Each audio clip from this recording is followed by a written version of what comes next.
Hello.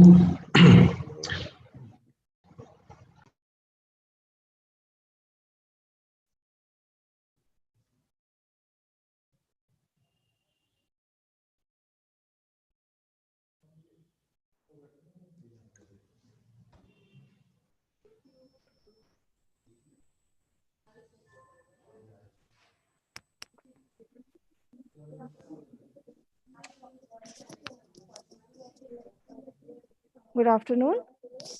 Good afternoon. Please start. I hope I am audible to everyone. Yes, you are audible.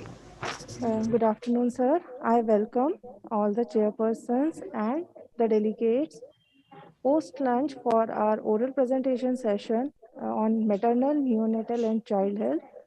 Welcome to all.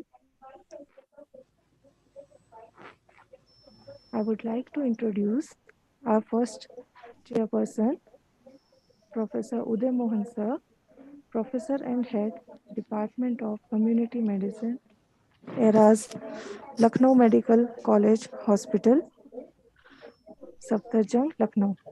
Welcome, sir. Our next chairperson is Dr. Pawan Kumar Goel, sir, Professor and Head, Department of Community Medicine, Shahid Hassan, uh, Government Medical College, Haryana. Our next chairperson is Dr. Amandeep Kaur, Assistant Professor, AIMS Kalyani. And we have our chairperson, Dr. Neha Sharma, Assistant Professor, Department of Community Medicine, Himalayan Institute of Medical Sciences, Dehradun. I welcome all the chairpersons here with us, and I would like to take permission from the chairpersons so that we can begin with the oral presentations. Yes, please go ahead. Start. Thank you, sir.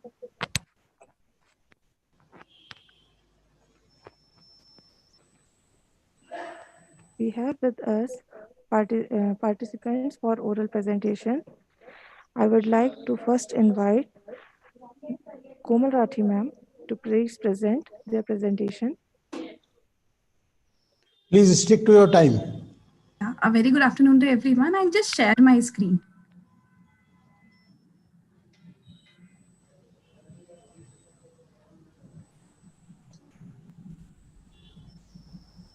I hope it is visible to everyone. Yes, it is visible. Yeah, okay. Make it full screen. Yeah, this is full screen, sir. Yes, now it is full screen. Yes, go ahead. Yes, okay. So a very good afternoon to everyone. I am Komal Rathi. I'm a PhD research scholar from the University of Delhi. And I would really like to thank Eficon for really giving budding scientists the opportunity to present their research work in front of such esteemed researchers and academicians. And I'm currently in the phase of analyzing my data. And today I will be sharing the preliminary findings of my PhD data. So the title is Association Between Dietary Diversity of Mothers and Children Residing in an Urban Slum of Delhi, India. So nutrient-rich foods and diverse diet are vital for children to meet their nutrient needs and support growth. And this is especially this becomes all the more important during the period of 6 to 23 months, which is a critical window of opportunity to make further growth and development of children. And dietary diversity, which is defined as a simple count of foods and food groups consumed over the past 24 hours, has been shown as a strong predictor of micronutrient density, adequacy of the diet, which also reflects diet quality in infants and young children. So there have been several studies which have shown that maternal dietary diversity patterns influence children's diet, and this can have measurement and programmatic implications. So if we want to improve, if we want to bring about improvement in the dietary diversity of children, then efforts must be directed to improve the mother's diet. So data on dietary diversity of mothers and its association with child dietary diversity in India is scarce. So this study was carried out to explore the same. So it was a community-based cross-sectional study carried out in Kirtinagar slums in Delhi. The participants included mother-infant diets, and the sample size of the study was 150 mother-child diets. Inclusion criteria was mothers of infants and young children 6 to 23 months of age willing to participate in the study, and exclusion criteria was children suffering from any chronic ailments were excluded. Ethical consideration was obtained from Lady Irwin College Ethical Clearance, Lady Irwin College Ethical Committee.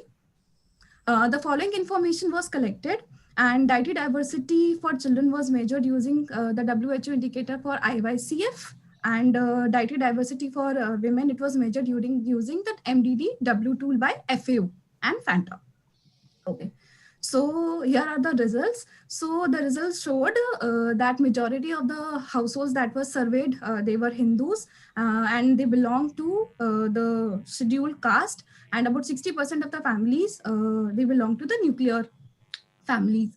And socioeconomic classification as per Kupffer scale, which classifies the household into different socioeconomic classes based on the education, occupation of the head of the household, and also the family income, showed that majority of the household, about 62%, they belong to the upper lower category, and about 32% they were in the lower middle income category. These two tables shows the characteristics of mothers and children, and the data showed that majority of the mothers, about 56% of them, they were in the age group of 20 to 25, and majority of the mothers was 41%, they had achieved, they had completed their primary education. The striking feature was that very few were graduates, and about 26% were still illiterate in the urban slums. About 85% of the mothers were homemakers. The second table shows the characteristics of infant and young children, and about 51% were boys and 48% were girls. Majority of the children were in the age group of 16 to 20 months, and most of them were of the orders of birth order 2. Okay. So these two graphs shows the number of food groups consumed by mothers on the previous day of the survey, the number of food groups consumed by mothers and children on the previous day of the survey. And it showed that the graph, the green bar shows the consumption of food group, number of food groups by the mother, and it showed that majority of the mothers had consumed 4 food groups. About 42% of the mothers had consumed food items for 4 food groups, and very few had consumed, about 12% they had consumed food items from 6 food groups, suggesting that dietary diversity was low. Okay, so when it comes to the came to the children, about 8.7% of the children had not consumed food from any food group, suggesting that they were still breastfeeding and the complementary feeding had still not started. And about 40% were still consuming food from the cereal food group. One food group, foods from one food group, and there were very few who were consuming food groups from 3 food groups or 4 food groups. Mean dietary diversity score for mothers was about 4.42% plus minus 0.94 SD, and for children it was 2.53 plus minus 1.34 SD. And the higher SD suggests that data points were more scattered over large range of values. This graph shows the consumption of different food groups by the mothers, and it shows that almost all the mothers, about 100, almost like 100% of the mothers, they had consumed food groups from the cereal food groups, and about 81% they had consumed foods from pulses, and also the consumption of dairy products was high, about 88%, but the consumption of dark green leafy vegetable and vitamin A rich vegetables and fruit was as low as 3.3% and 15.3% respectively. Consumption of different food groups by children. Sorry to interrupt, ma'am, but the time is over. I will request the chairperson if she can continue, or she another should 30 seconds I would, if I can, I'll be allowed. Yeah, just 2 more slides to go. Can I continue? Sure, ma'am. Can I continue? I don't know if I'm audible. Hello? I will request the chairpersons to decide whether to allow or to disallow the continuation of the presentation as the time is over.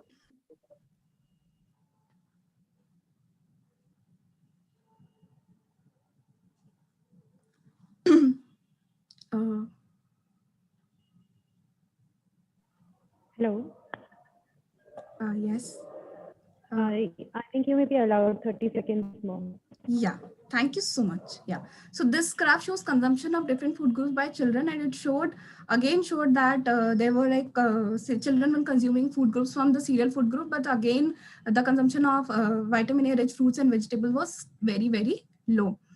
This table showed that only about minute one dietary diversity achieved by mothers and children, and it showed that only 43.6% of the mothers had achieved minimum dietary diversity. That is number of food groups, like more than five food groups out of the 10 food groups, and about 32% of the children had consumed food groups had achieved minimum dietary diversity. That is more than four food groups out of the 7 food groups. And it was shown that a weak correlation was found between maternal and child dietary diversity.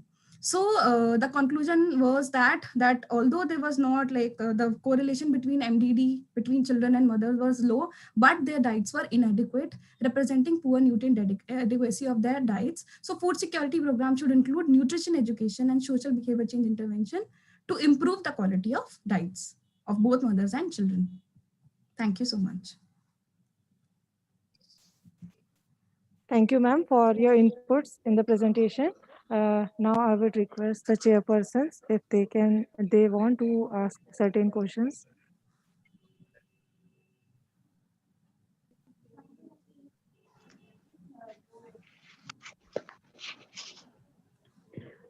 May I ask a question, please?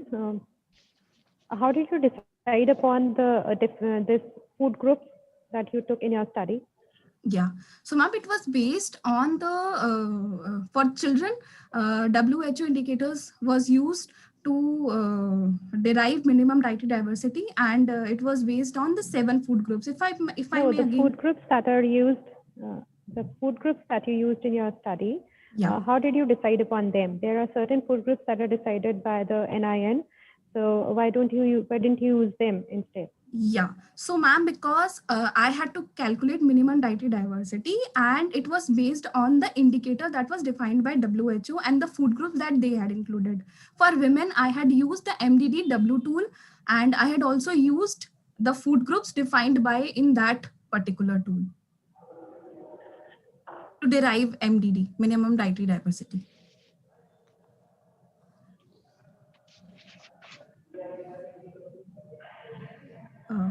You used the term correlation in your last slide. Can you tell me the difference between correlation and association? Yeah, so correlation is basically means that whether, for example, variable A has a change in variable A affects the change in variable B, and association means that whether variable A influences the variable B. But your study title was you wanted to show association, but in Yeah, conclusion you have written the correlation. yeah. Well, So yourself telling about the difference between association and correlation. yeah, So absolutely. you should have chosen, or either you should have changed your title or your conclusion.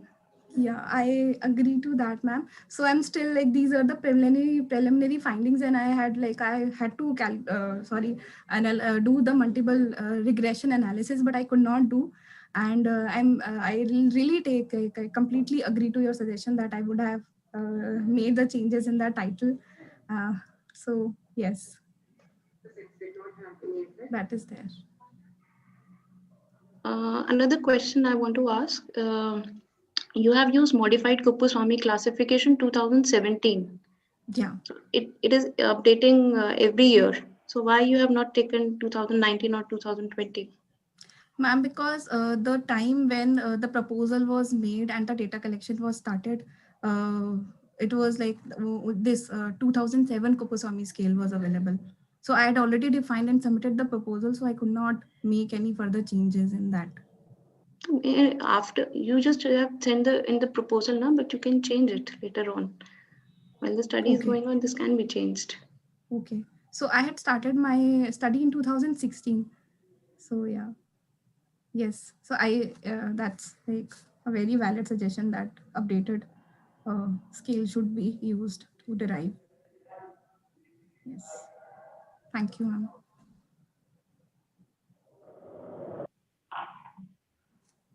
Thank you, ma'am. Okay, thank you. Can I stop my screen share? Nice presentation. Yes, sure, ma'am. Thank you so much. If there are no further questions, then I would like to invite Dr. Namita Patel for her presentation. Thank you, ma'am. Ma'am, Kindly am I audible? Yes, ma'am, you are audible. Kindly share your screen. Yes, ma'am.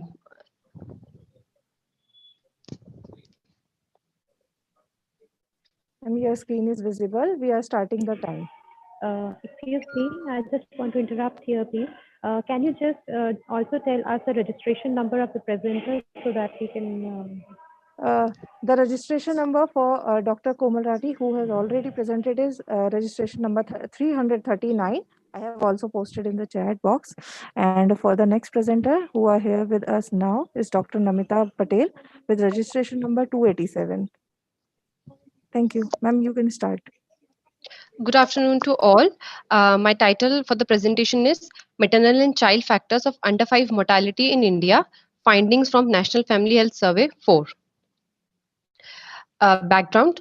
According to UNICEF report on child mortality published in 2020, under 5 mortality, every year globally 5.2 million deaths happen. This is the data of 2019, and of these total deaths, one third of these deaths occur in India and Nigeria. Although remarkable progress has been seen in last 3 decades, like if you see from 1990 to 2019, under 5 mortality has dropped from 93 to 38, but still goals have to been achieved. And according to Sustainable Development Goal, by 2030, under 5 mortality should be dropped to 25 deaths per 1,000 live births. So keeping this background in mind, I have framed my objective as to assess the two important key factors contributing to under 5 mortality in India, the two important factors, maternal factors and child factors. Coming to methodology, the secondary data from NFHS 4 was analyzed. A study population, maternal responses of 2,59,627 samples were recorded. Study setting is nationally representative household samples throughout India. Study period of NFHS 4 was from January 2015 to December 2016.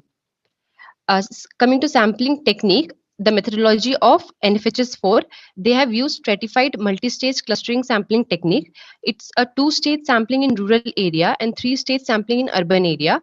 The primary sampling units in rural and urban area is different. In urban area, it is census enumeration block, and in rural area, they are villages. The outcome variable which we have considered is under 5 death, which is occurring in the 5 years preceding data collection. The study procedure in NFHS 4, data on under 5 deaths were collected by Mother's Recall, and they have done using computer assisted personal interviewing technique in local language. The data we have analyzed is using Stata version 14, and weighted proportions have been calculated. Survey set analysis has been done. Coming to results, as we can see here, the maternal factors of under 5 mortality in India, the important factor which is maternal age, the very young age and very old age, both of them have high chances of under 5 mortality. And this result is significant. The coming to place of residence, rural area definitely has more chances of under 5 mortality, and also this result is significant. Unemployed mothers, illiterate mothers, and if the marital status is unmarried, this also has a difference in under 5 mortality, and the results have come to be significant. Mothers who read newspaper, magazine, or who have who are aware about this thing through radios, televisions, they under 5 mortality in these chances are low, and otherwise it is more, and this result is also significant. The mothers belonging to poorer household wealth index, they also have more chances of under 5 mortality. If we talk about child factors in under 5 mortality in India, if birth order is higher in number, they have more chances of under 5 mortality. If in females, under 5 mortality is seen less as compared to males, and if the size of the child is large, then also if it is small, then under 5 mortality is seen higher. The prevalence of under 5 mortality in NFHS 4 was 50 deaths per 1,000 live births, and the maternal and child factors which were contributing to under 5 mortality were very young and old maternal age, rural residents, illiteracy, poor wealth index, unmarried and unemployed mothers, poor awareness, and male child small baby. So by this, I would like to conclude by saying why there is a need for empowerment of women and wider health education coverage among women. Promotion of breastfeeding and family planning services is very important factor to avoid neonatal and under 5 mortality and to reduce the burden. Secondary, reinforcement of positive health behaviors and increased use of health service by pregnant mothers and females who are in reproductive age group should be there, and equitable development of all these states is very necessary to bring out the total burden of India and to reduce the under 5 mortality. Thank you.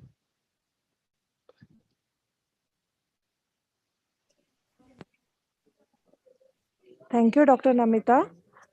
Yes, ma'am. I would like to invite the chairpersons for any query, any questions they want to put up. No, I think you should proceed further. Is all right. Okay. Okay, sir. Hello. Now Go I ahead. would, Go ahead. yes, yes, sir.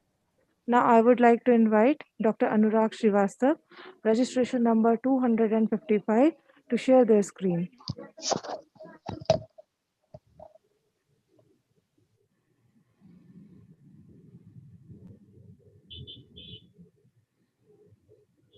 Thank you, Dr. Shreya.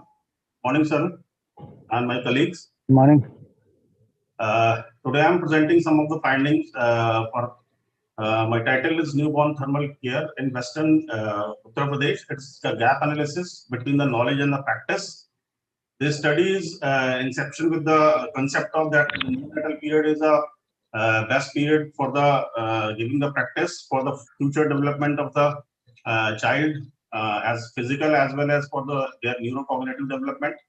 And as data shows of NFH4 and the other studies that under 5 mortality and the neonatal mortality is not in the good state in our country as well as in the area of Uttar Pradesh. With this background, we planned that study in the area of Jyotiba Phule Nagar in Western UP, which is a prosperous area, but the health ground and the health facilities are not so up to mark. So the health indicators are on the deprived state. The study is planned with the aim to assess the knowledge and practice regarding the newborn care protection and find out the determinants responsible for the gap in between the knowledge and practice. We will study knowledge of mother and caregiver regarding the thermal care, their practices, and the gap and the determinants responsible for the gap in between. It is a community-based cross-sectional study of 1 year duration with a study population of recently delivered women. These recently delivered women are the women who are delivered alive birth in last 12 weeks. 12 weeks period is taken with a consideration of recall bias. The sample size calculated is 384. For this, to cover this sample size, total 61 villages of 6 blocks has taken. The villages are consideration based on their distance from CSC and the appointment of Asha NM or the availability of Asha NM in that particular village. Household selection within the village is based on the systematic random sampling, and the number is fixed to the 7. A pre-designed, pre-tested structural questionnaire contain 2 sections. Section A with socio-demographic information, and the other section which deals with the knowledge and practice is used as a study tool.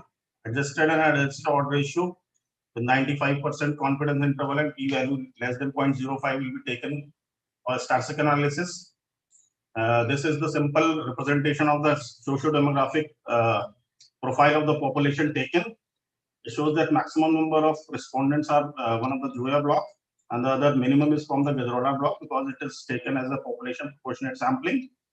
The other is the maximum sample of women belongs to 18 to 25 year age group, and the half of from Hindu by religion, and majority of women are in the never went to school means less than 10 standard of education and housewife by occupation. On the other hand, most of the fathers were laborer in occupation and illiterate. The family belongs to nuclear family and respondent of majority of class 3 and class 4 of socioeconomic status. As we concern on the correct knowledge about the thermal protection, whether the caregiver or the mother has an absolute knowledge about the correct knowledge about the thermal protection, it is found that most of the areas overall knowledge is above average. But and the block Zoya is having in the better position for all aspect except two areas where the right time to wrap the baby and the kind of cloth to use where the knowledge is not up to mark. It is the distribution of the this grading of knowledge in the different block. It shows that the good knowledge is better in the Gajrala block. The other is the thermal protection practices. The practices are also in average up to mark, except the time when the baby is wrapped in the cloth, the same representations of the knowledge pattern is also in the shown in this practice part. This is the overall distribution of the practice in different block that shows that majority of poor practices are in the Hasanpur block and the Nora is on the top for good practices. Then we come on the determinants of knowledge which are responsible for this component. Here we found that most of the good knowledge is in the mother of age group more than 35 years, belongs to non-Hindu religion, non-working and having education level more than the standards. And this mother age, religion, education and occupation of knowledge regarding thermal protection is found also found statistically significant. Same when we go for the practices, it is found that majority of mother are in this group determinants related with the good thermal practices. Statistically significant are age of mother, mother education and socioeconomic status, and the type of family. When we come on the gap analysis, it is found that there's two types of gap. One is gap due to the less of knowledge, and other is the gap in between the knowledge is the good position, but the practice is not up to mark. Only the two part that is working mother and the other, the mother education less than the standard is that group where the knowledge component is lack. So the practice part is lacking.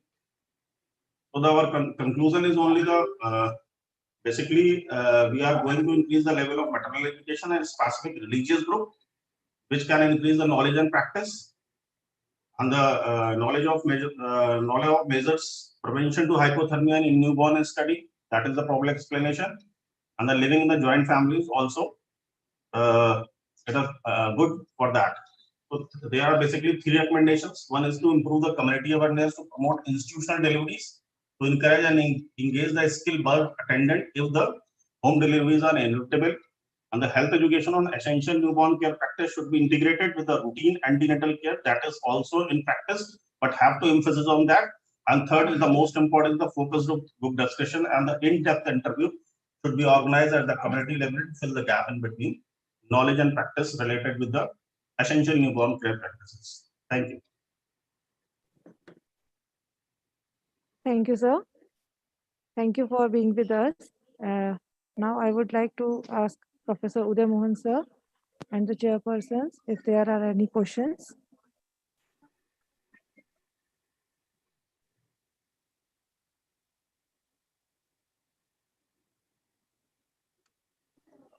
Since there are no questions, I would like to ask Dr. Anurag Srivastava sir to kindly off sharing the screen so that I can invite Dr. Bhushan Kamble sir to share his screen for his study. Thank you, Dr. Shreya. Thank you, Thank you, sir. panelists. Now I would like to invite Dr. Bhushan Kamble sir to kindly share his screen. So your registration number is 242. Good afternoon, everyone. Are you getting my voice? Yes, sir. Good afternoon, everyone. Myself, Dr. Bhushan Kamble. My title of study is Effect of Intravenous Iron Sucrose iron sucrose therapy over the on the hemoglobin level among the pregnant women in North India. Just 1 second. So everyone knows as anemia is a major public health problem globally and in India, and it's associated with the so many complications like postpartum hemorrhage, neurotic defect, low birth weight, and stillbirth and maternal death. So as per the WHO report, it shows that 40% of pregnant women and one-third of all women of reproductive age group worldwide are anemic. As per the NFHS 4 report, approximately 50% of pregnant women in India are anemic, and iron deficiency is the most common cause, and it is estimated to be contribute approximately 50% of all cases of anemia among non-pregnant and pregnant women worldwide. So, as per the government guideline, the first choice for prophylaxis and treatment of mild anemia is during the pregnancy is oral iron therapy. But as you know, in India, oral therapy takes long time, and is a compliance is a very big issue in our country. So, parental therapy is the best option for moderately anemic patient, and various studies are shown that IVIS intravenous iron sucrose has been reported to be safe and effective during the pregnancy. So in current study setting, that is a sub-district hospital Ballabgarh, all pregnant women having moderate anemia, and during this more than 12 weeks, they started receiving iron sucrose injections since 2014 as per the Haryana government guideline. So, and in current study setting, the anemia burden is very high, that is 78% as per the previous study done in area by Shashakan et al.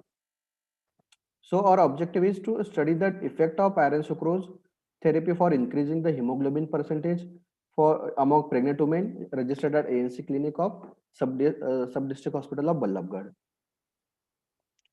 So material and methods, it was a retrospective record review of routine data related to the IVS administration in from ANC clinic, and the study setting was sub-district hospital of Ballabgarh, which is a secondary care hospital, and it is located in Faridabad district of Haryana, and this is also part of CRHSP AIMS Ballabgarh.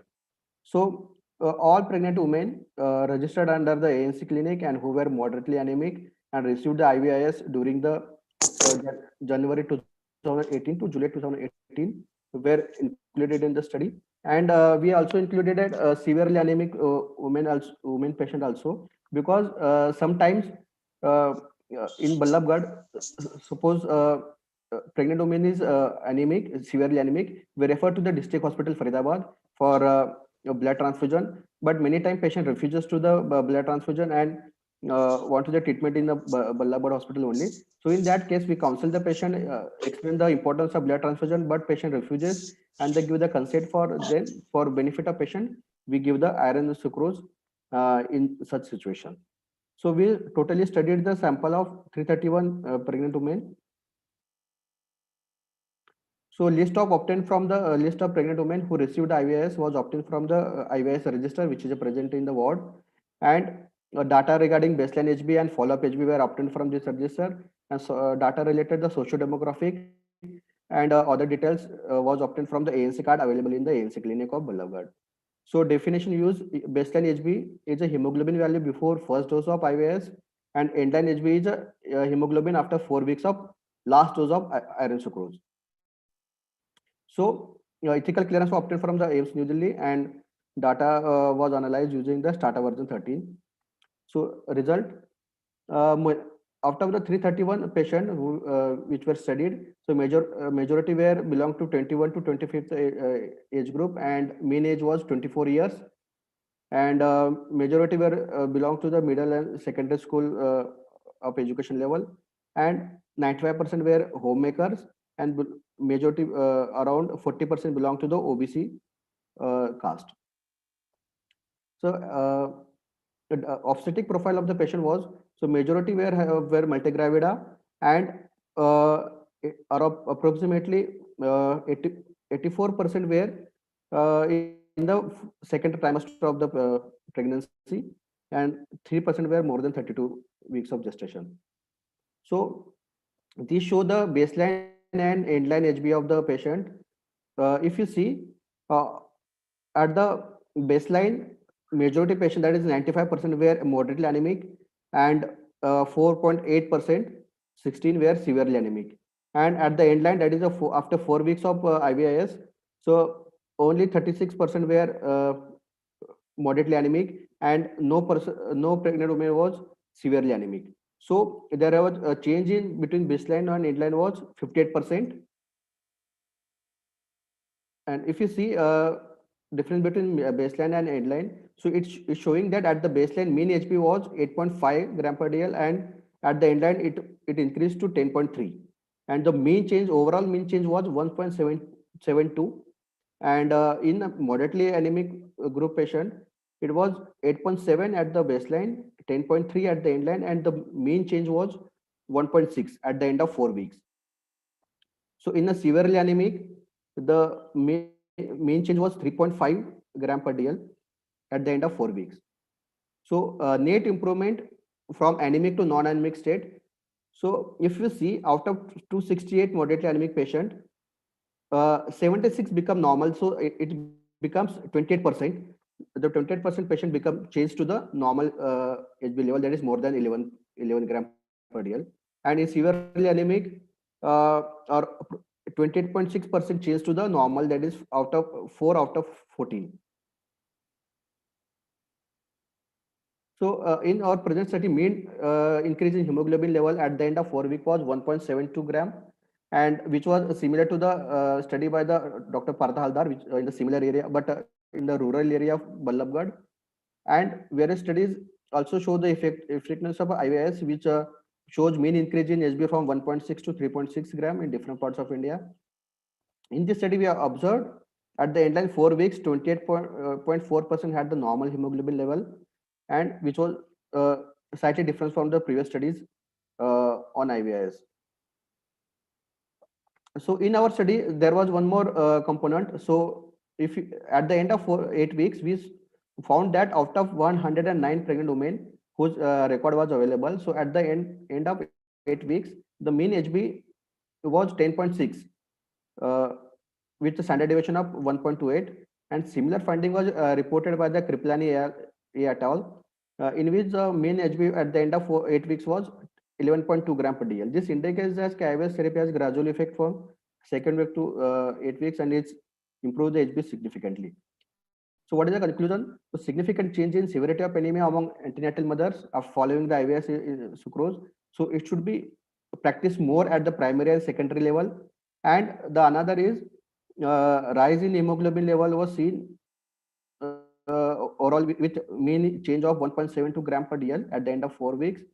And in a severely anemic women who are not willing to accept the blood transfusion, are not possible due to transfer issues at secondary or primary level. So iron sucrose should be recommended. Thank you.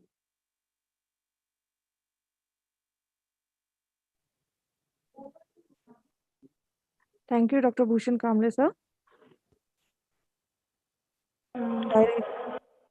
I request chairpersons to ask questions. May I ask one question? It is like you reported that among the severely anemic females, 4 of them became had normal hemoglobin. So don't you think it is a bit not really reasonable? Yes, ma'am. It's not this one significant, but we can keep this as one option, because most of the time, if you see in the Indian setting, it's very difficult for the patient to transport. Yeah, though they are not willing to go to the district hospital due to the various reason. In that case, this can be give the an alternative. No, I am not saying that. I'm saying that in the findings of your study, you have shown that severely anemic female, the hemoglobin became normal. Yes, ma'am. So, and the average increase is 3.6. Yes, ma'am. In the severely anemic gram per deciliter. So after 4 weeks, in 4 weeks time, don't you think it is plausible? No, ma'am. At the because at the end of 4 weeks, we have seen this, ma'am, in our study. So It is possible because we have seen many patients in Ballabgarh who turn from 6.4 to 9.4, on an average 3.5. Even from 6.4 to 9.4 is not normal. Yes, ma'am. But there are, this is a finding of this study, and we have seen the I just patient also noticed this.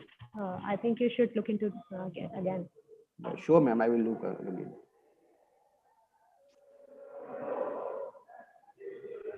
May I ask one question? Didn't they had any problem in convincing the patient for parenteral therapy also? What? The participants were they reluctant, or were they happily accepted that yes, they will go for parenteral therapy? Because in Ballabgarh, it's a different kind of setting, and patients mostly are referred from the or PSCs, and they have very good faith in CRHP Ballabgarh. So when we doctor counsel there, so they most of them accept the parental therapy, especially IVIS. And because it's a long time since 2014, and they have very good result, so people believe in iron sucrose therapy, especially in Ballabgarh area. Okay.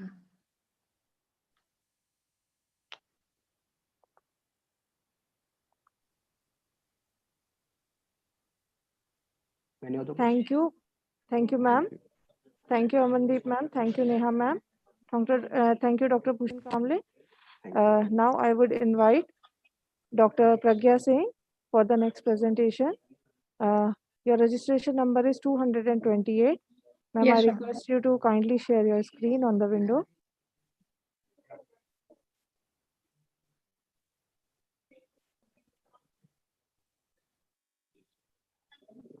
And your screen Ma'am, is is my visible. screen? And ma'am, am I audible?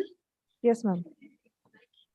A very good afternoon to the chair and esteemed audience. I, Dr. Pragya Singh, postgraduate resident of Community Medicine Department of Himalayan Institute of Medical Sciences, would like to express my views on gender inequality.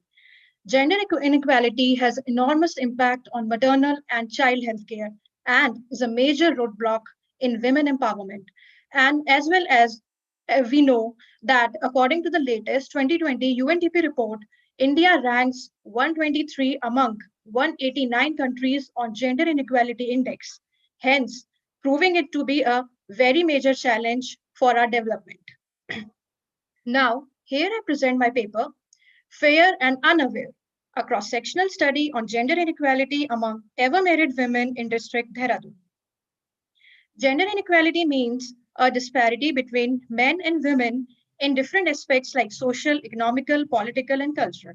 It is a wide hiatus between men and women since ancient time, and it is a major roadblock to achieve sustainable development goals. Despite various laws, conventions, and degrees, the discrimination is well visible in our society. According to the UNDP Human Development Report, India ranks 123. So here I have made an attempt to highlight those factors which are responsible for this problem. Through my study, I aim to estimate the prevalence of gender inequality amongst ever-married women of reproductive age group in district Dehradun. I have also aimed to determine the socio-demographic correlates associated with gender inequality. Moving on to the methodology, the type of study is community-based cross-sectional study. Sampling was done using multi-stage systemic random sampling. The study areas were the selected villages and wards of Rishikesh municipality. Study population was ever married female in the selected household. The period of my study was 1 year and the sample size calculated was 880 women. Moving on further, in the rural area, district Dehradun has 6 blocks. In stage 1, out of 6 blocks through simple random sampling, 1 block was selected, which was Doiwala. In stage 2, the Doiwala block had 5 Nyay Panchayat, out of which 1 Nyay Panchayat was selected using SRS. In stage 3, there are 38 villages. I selected 4 villages by simple random sampling. In the urban area, the district Dehradun has 4 municipalities, out of which 1 municipality was selected, which was Rishikesh. The Rishikesh municipality has 20 wards in stage 2, out of which 2 wards were selected, which were slum and non-slum. I included married females aged 15 to 49 years who readily gave consent, who were permanent residents of Dehradun. I excluded women less than 15 years and more than 49 years, unmarried, who did not give consent. And data was analyzed using latest SPSS software, and statistically significant level was assumed at P less than 0.05. Moving on to the results of my study, the respondents, 880 respondents surveyed were divided into the age groups of 15 to 19 years, 20 to 29, 30 to 39, and 40 to 49 years. Majority of the women in the study were in their early adulthood, that is 20 to 29 years. And this pattern was same in all three areas, rural, urban, non-slum, and urban slum. Moving on to the biosocial profile, out of 880 respondents surveyed, 3/4 were Hindus, followed by Sikhs and Muslims. And most of the surveyed women belonged to a nuclear family. Lower middle class dominated the study population. Moving on to the literacy status, more than 3/4 of the women were literate, and illiteracy was more profound in urban slum. Moving on to the occupation, majority of the women were not employed, but they restricted themselves to household work. Now, it was not surprising that only 11.7%, that is 103 women out of 880, considered that they had been discriminated. And this goes in line with the title of my paper, that is Fair and Unaware. And this perception was most vocal in the urban slum area. Now, examining the various domains of gender discrimination like education, household work, marriage, job, etc., 103 women who acknowledged to be discriminated. Most women felt that they had been discriminated in the education, followed by other domains like healthcare, nutrition, coming late at night, apparels, etc. On revealing the instigators of gender-based discrimination, most women felt that their parents, followed by their in-laws, are the main instigators of gender-based discrimination in their areas. And this finding was similar in all the three setting areas. Moving on to the discussion, India has a long way to go before it can be called a gender-neutral country. And in our study, majority belong to 15 to 49 years, and this is similar to the study which was conducted by Kumar et al. In Maharashtra. And in our study, 49.5% females have been discriminated on the basis of education, which was in line with the study by Sanjay et al.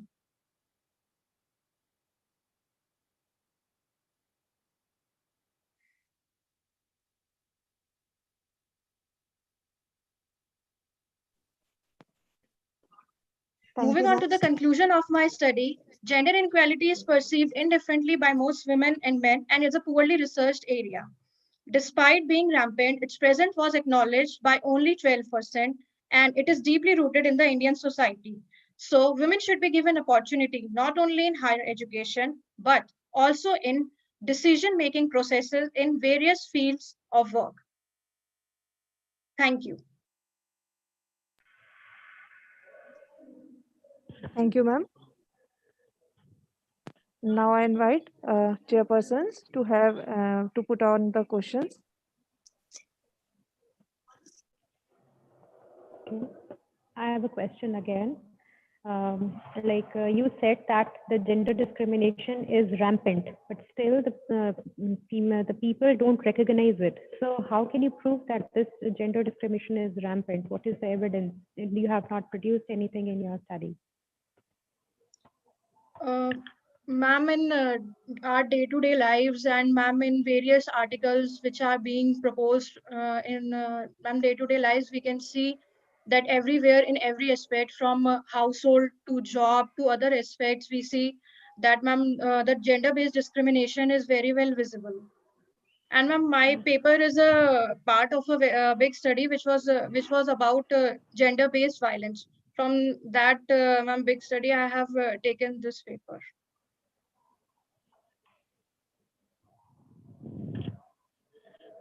Okay, but the explanation you're giving is more subjective than objective. I think more objective evidence is required in this case. Okay, ma'am, I will look through this.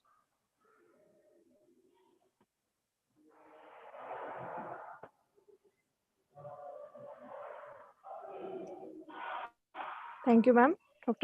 Thank you, Dr. Pragya Singh. Now, I would invite, if there is no further question, I would invite chairpersons to conclude the session as we are done with the presentations.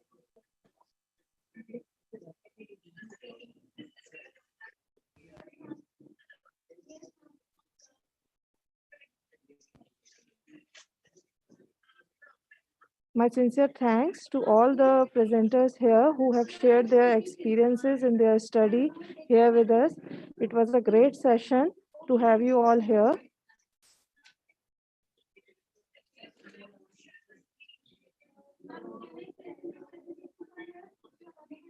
I would like to invite chairpersons to have few words with us.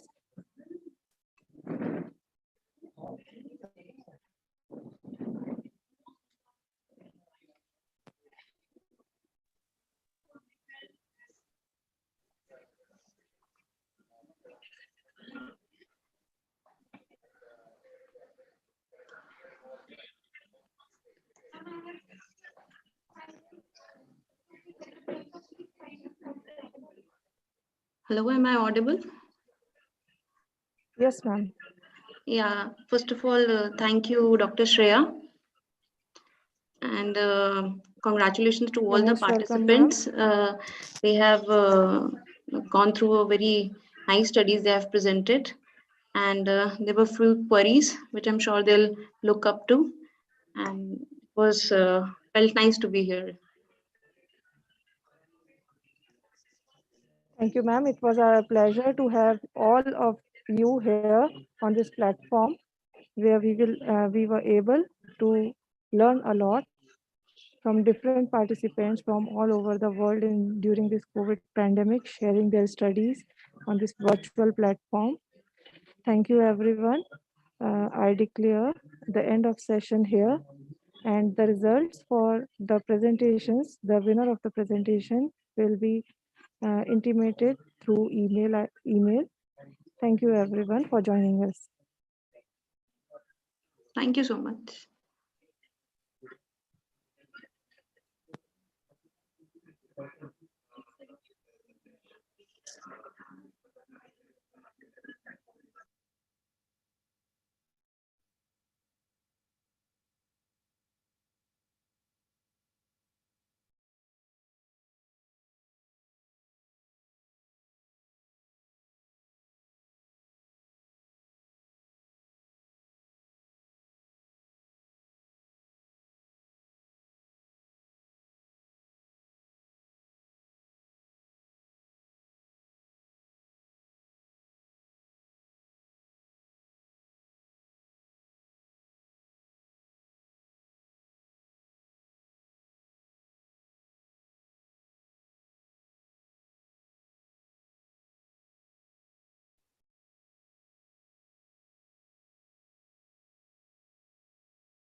Now I hand over the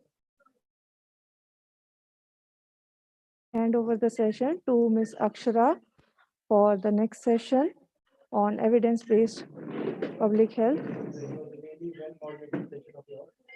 Hand over to you, Ms. Akshara.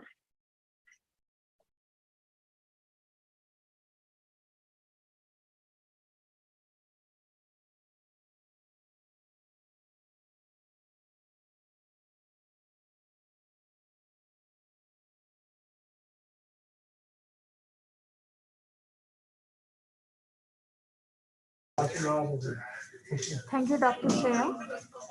Thank you so much. So we will be beginning our session at sharp 3 p.m.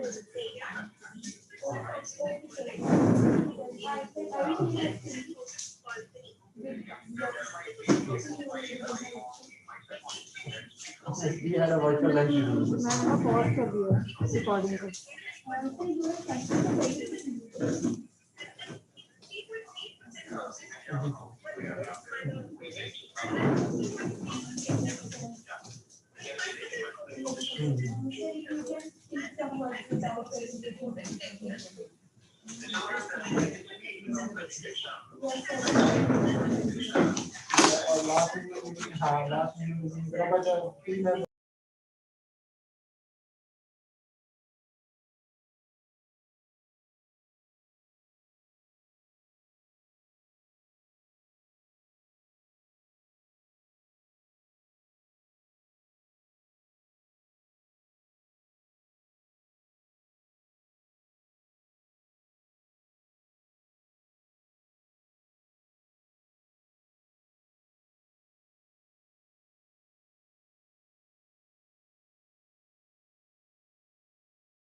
Kind request to the presenting authors. Please be ready to send your PPT. This might be you will not getting it.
A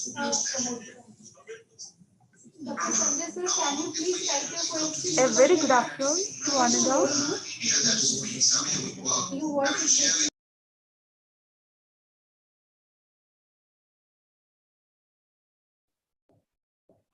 Good afternoon, everybody.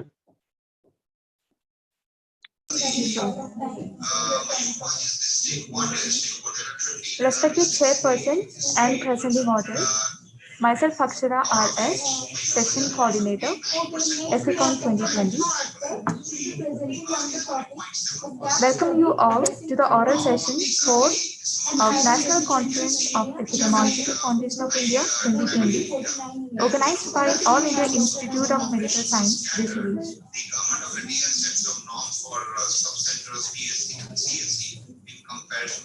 Good afternoon, everybody, one and all.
Good afternoon, everyone.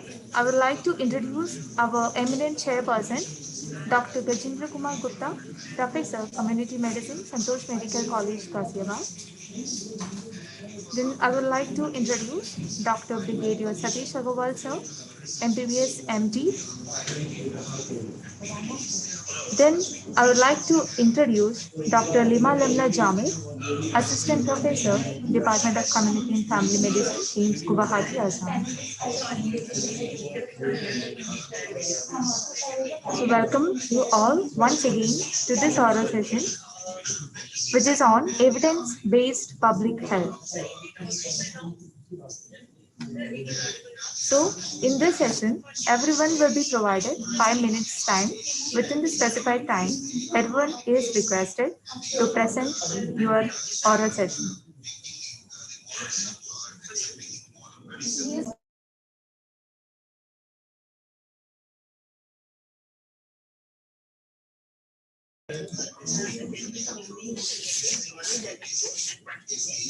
So I'm kindly asking permission for starting the session.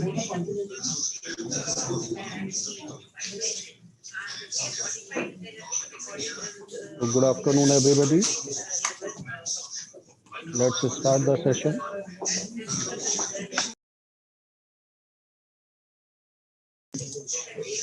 Okay, sir. Thank you, sir.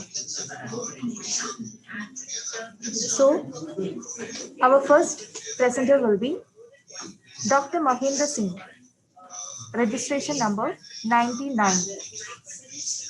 So please, can you share the screen with us?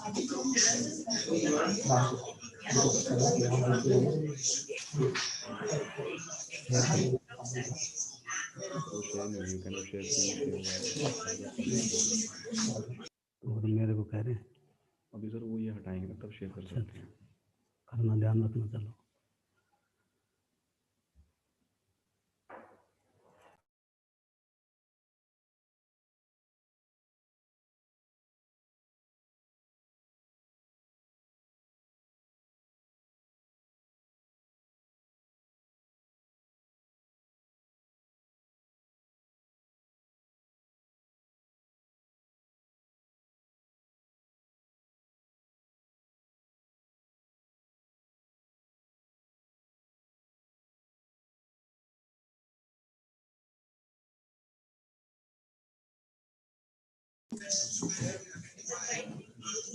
Sorry for the inconvenience.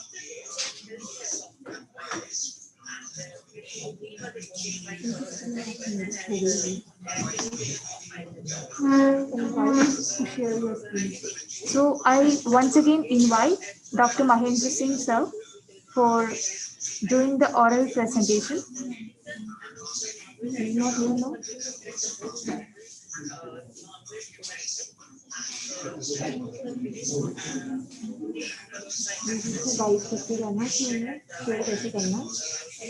Dr. Mahendra Singh will be presenting a research article on knowledge and practices regarding indoor pollution in communities of slum areas of Sonipat district. Can you hear me? Yes, sir. Okay. I can hear you. Please Okay. continue. Very good afternoon to respected chairpersons.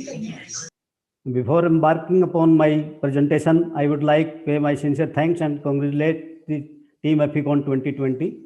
Especially, I am really thankful and grateful for joint organizing committee person Dr. Pradeep Agarwal ji.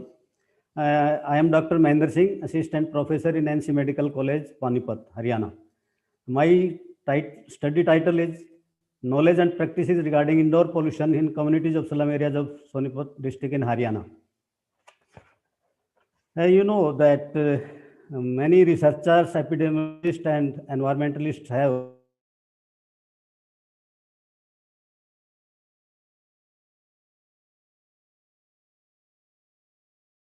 animals, plants, and even including quality of the life.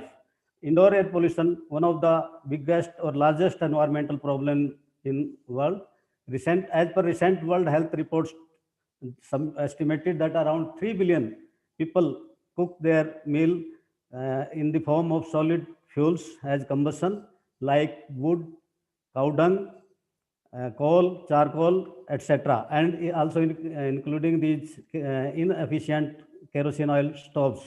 Most of the people are residing in poor and they are poor and living in low and middle income countries, affecting GDP also. Each year, 3.8 million people die due to prematurely, which these deaths are attributed to the household air pollution, and about 4.5% daily is lost due to this public health problem. Among these deaths, reported 3.8 million deaths, 27% due to the pneumonia, 18% from the stroke, 17% from the ischemic heart diseases, 20% from the chronic obstructive pulmonary diseases, and 8% from the carcinoma lung. It has also been estimated that exposure to household air pollution caused 1 million deaths per year, according to WHO report in 2020 in India, due to the chronic ailments like cardiovascular disease, respiratory problem, and acute problems in the form of respiratory infection among the children and women also. The latest edition of the global burden of disease shows that it is one of the fourth most important risk factor on the morbidity and mortality in India. People spend majority of the time in the households, in the homes, indoor schools, etc., and they are more prone to get environmental problems. As little information is available on the community knowledge and practices on indoor pollution in slum areas of India. So my objective was to assess the knowledge and practices regarding the indoor air pollution in slum areas of district Sonipat of Haryana. The methodology, 2 slum areas were selected for this study purpose, and it was community-based cross-sectional study conducted during the April to August 2018. All houses covered during the study, and data was collected. It was interviewer administered structured questionnaire. In this, about a total 104 households were included in the study, and data was collected. Earlier, while the visiting, the written informed consent was received from the respondent of these households, and that data was collected, and it was including socio-demographic profile and questions regarding knowledge and practices about indoor air pollution. Data was analyzed, fed in the computer Microsoft Excel, and it was included in the form of frequency and proportions. The necessary written information was obtained from the NGO and results. The characteristic of the study population, total number was 104. The respondents of the head of the family, most of 82%, more than 82% were males, and the education, about 69.2% were illiterate, and 5.8% were having primary education, 13.5% having middle, and 11.5% high school and more. The occupation of the head of the family, 46%, about 46% were factory workers and 53.8% were laborers. The family income per month of these, 12.5% having less than 5,000 rupees monthly income, family income, and 5,000 to 10,000, 64%, and 23.1% having 10,000 and more. The houses, types of the houses, about 80% were Pakka houses and 20% were Kacha houses. They 88% having electricity supply and rest were having no electricity supply. And knowledge about what is the effect of these solid fuels on the environment, said 75% they know they have the effect on the environment and health, effect on the health, 71 responded yes, and health hazards including TB, 58% responded that it causes TB, 21% responded asthma, 11.5% responded COPD, and 10% responded allergy. Conclusion and recommendations. Sorry. Type of fuel was used: LPG 71%, firewood, dung 21%, and both LPG as well as firewood, etc. 7.7%. Place of cooking: indoor houses were 73%, and outside the house cooking was 26%.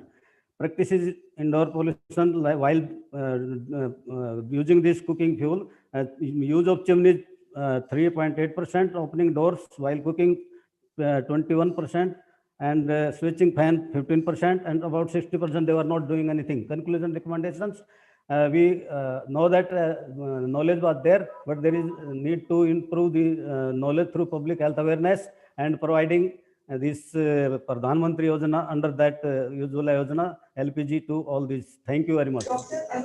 Thank you, sir. Thank you so much, Dr. Mahendra Singh.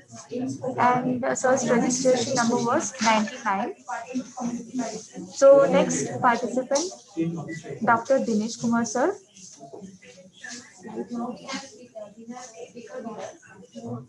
Dr. Mahendra Singh, sir, I kindly request you to stop sharing your screen. I'm here, Dr. Dinesh speaking.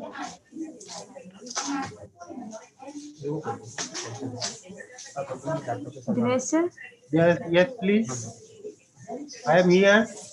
Yes, sir. I am saying. Kindly start sharing your screen, sir. I am starting sharing. Okay, sir. Am I Thank you, sir. audible now? Yes, sir. You're audible, sir. Good afternoon. Thank you for giving me the opportunity to present my paper, Mentorship and Adolescent Health, Perspective of Students and Chairs, the Teachers in Confusion. Dr. Shreya Agarwal from Eficon.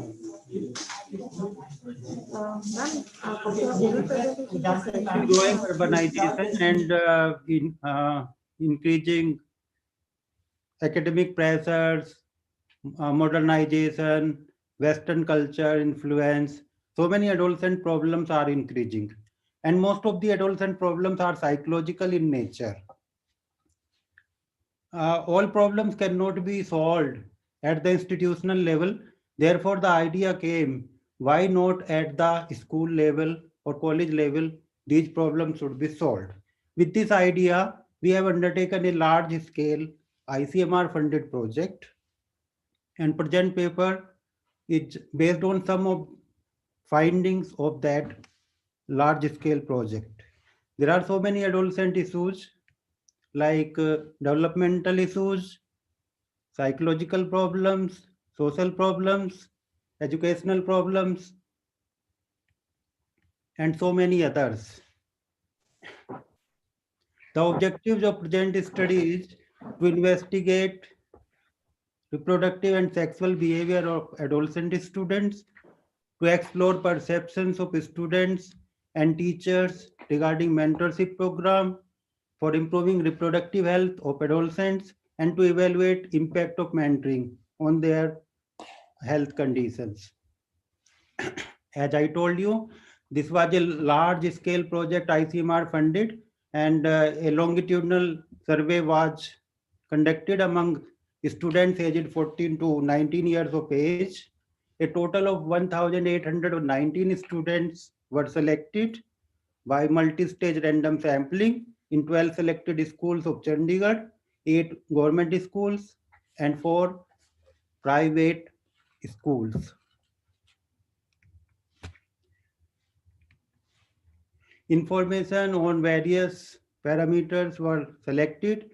Qualitative information was selected from formal meetings, seminars, focus group discussions, and in some selected schools, mentorship program was introduced, and their opinions of teachers and students and the impact of mentorship program was evaluated at the end of 1 year of implementation of mentorship program. These are some opinions on some issues of mentors of selected teachers. There were 376 teachers selected in this survey. 56.4% were teachers were aware of mentorship program. According to 22.9% teachers, mentorship gave proper guidance and motivation to students. So many varied opinions were there. According to 10% teachers, they were of the opinion that mentorship program can give the right path to students. What are the benefits perceived by teachers? According to 52% teachers, mentorship program can increase self-confidence. And according to about 50% teachers were of the opinion that it can help in career planning of students. And 53% were of the opinion that it can increase self-confidence.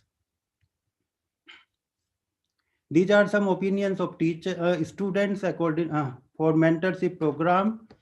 According to about 70% students, mentorship program can be helpful in solving their problem. As we experienced, most of the problems were psychological in nature. What can a guide? How can a guide solve their problem? A mentor can solve their problem. About 24% were of the opinion that he will guide us or give advice in all matters, in academic issues. About 11% were of the opinion that mentors can help in their career or study related topics. And about 8% were of the opinion that mentors can motivate them to go on the right path. So many perceptions about mentorship programs were there. So only these are some selected findings of a large scale project, and about 76, these are some summary of findings. About 66% teachers were of the opinion that they should be mentored, and according to 23% teachers, mentorship can give proper guidance and motivation to students. Need of the mentorship program was felt by 42% students. So the ultimate finding is that mentorship has potential to address several reproductive and sexual health issues of students, and it can be used as an effective strategy for adolescent friendly health initiative at school level. Thank you so much. Thank you, sir. So registration number of Dr. Dinesh Kumar sir was 92. 92. Okay, thank you, sir. Thank you so much. So please stop sharing the screen. Okay, thank you, sir. So now I kindly welcome Dr. Neha Chowdhury ma'am, registration number 88, for presenting on the title Reporting of the Core Indicators on Drinking Water and Sanitation from Urban Slums of Jammu. So please ma'am. Hello, am I audible? Yes ma'am, audible.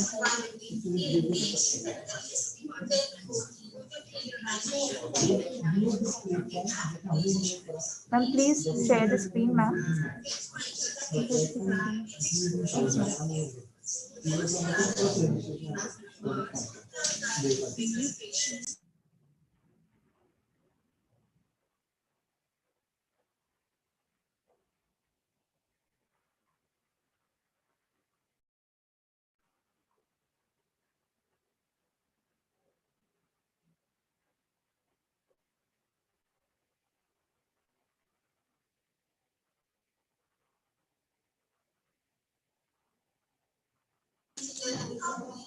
Hello.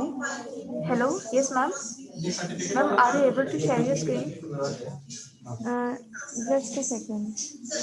Okay. I'm not able to share my Okay, screen. ma'am, then we will help you. We will share our slide. Thank you. Okay, ma'am. Please wait, ma'am.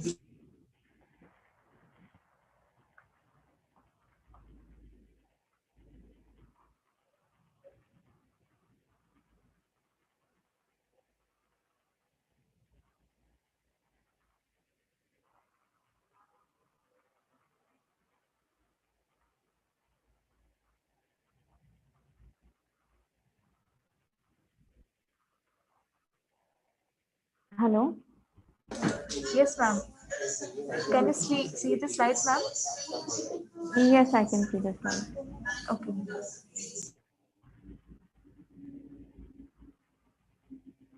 Can I start? Yes, ma'am, you can start. Okay. Good afternoon, esteemed chairpersons and my co-presenters. I'm Dr. Neha Chaudhary, demonstrator in the Department of Community Medicine, GMC Jammu. The topic of my presentation for today is reporting of the core indicators on drinking water and sanitation from urban slums of Jammu, a cross-sectional study.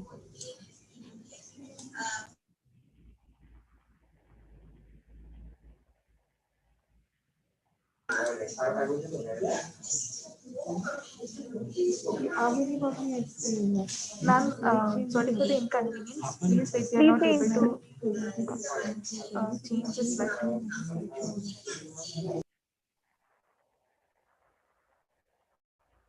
Please move further.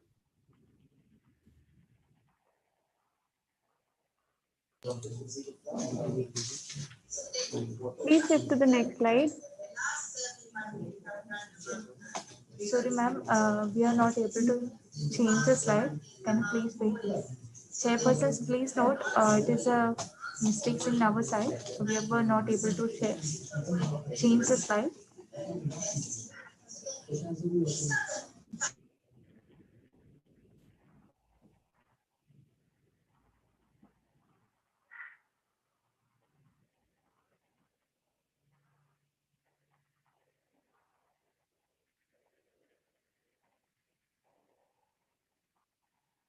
Is there any connectivity problem?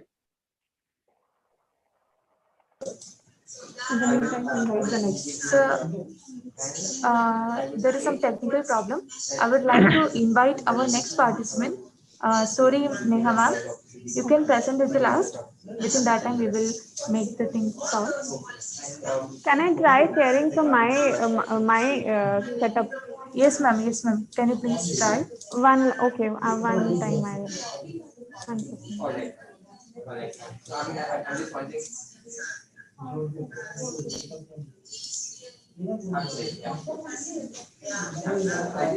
Just a second. Yes, ma'am.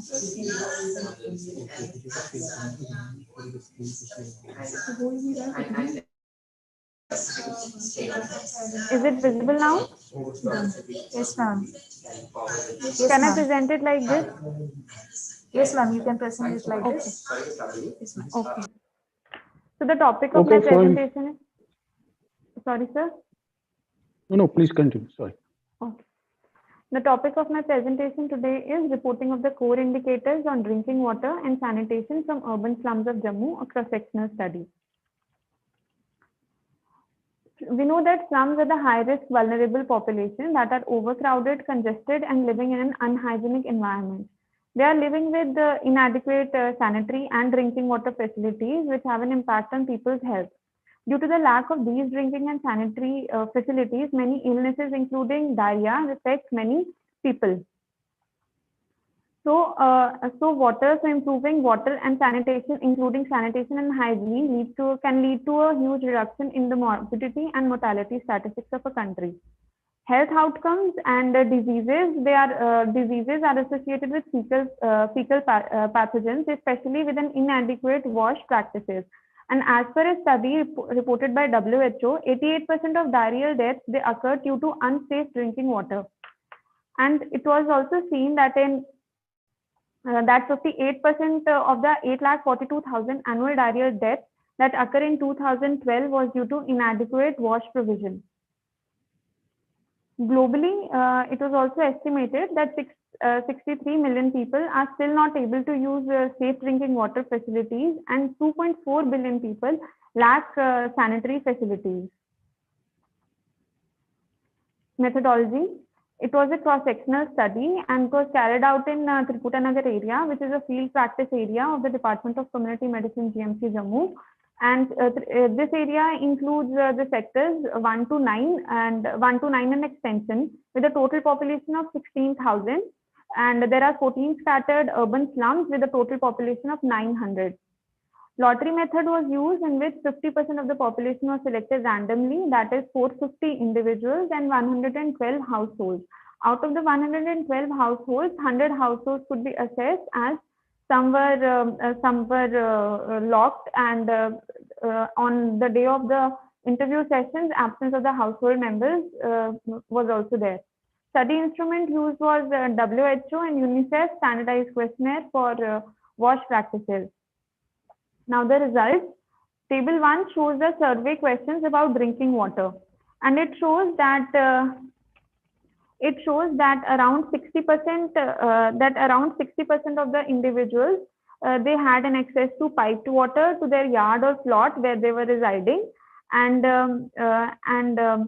it took and the 39% of the for 26% of the individuals, it took 20 to 30 minutes of time to fetch water from its point of supply to their homes.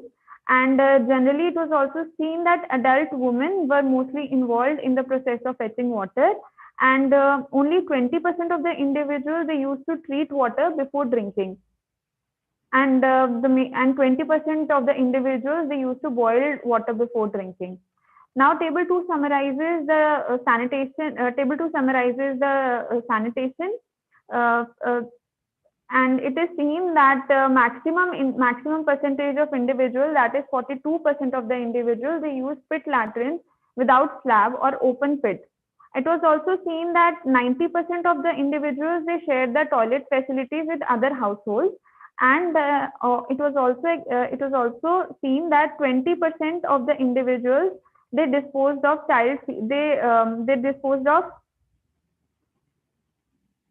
that 20% of the individuals they use or 20% of the individuals children use toilet or latrines, and the fecal matter of the children was 14% of individuals they used to throw the fecal matter of their children into the garbage.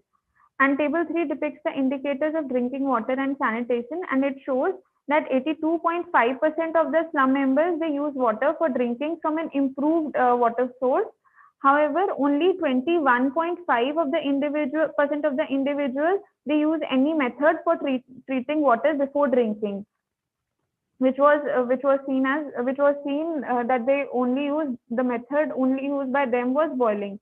So the conclusion here is that the importance of safe drinking water and sanitation is a need of the hour.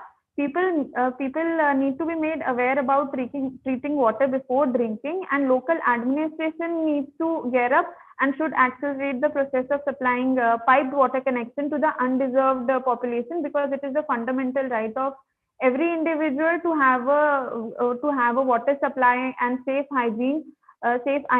hygiene practices, and it is something that is within our reach. Thank you. Thank you so much, Dr. Neha Chaudhary ma'am. Registration number 88.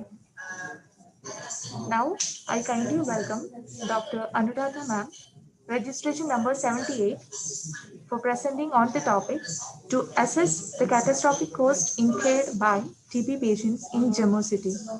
Please, ma'am.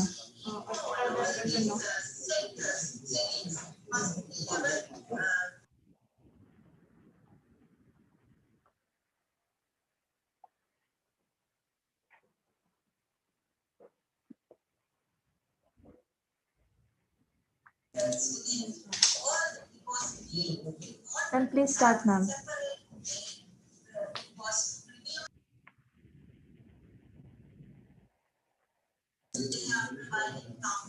Ma'am, we are able to see your slides.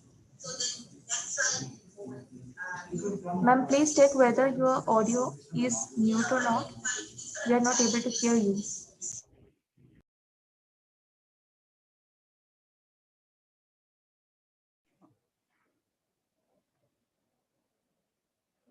Hello. Yes, ma'am. We are able to hear you. Please proceed, ma'am. Good afternoon, everyone. I am Dr. Anuradha, Senior Resident from the Department of Community Medicine, GMC Jammu. And my topic is assessment of the catastrophic cost incurred by the TB patient in the Jammu region. Next slide. Ma'am, sorry to interrupt. Can you please make it as full screen?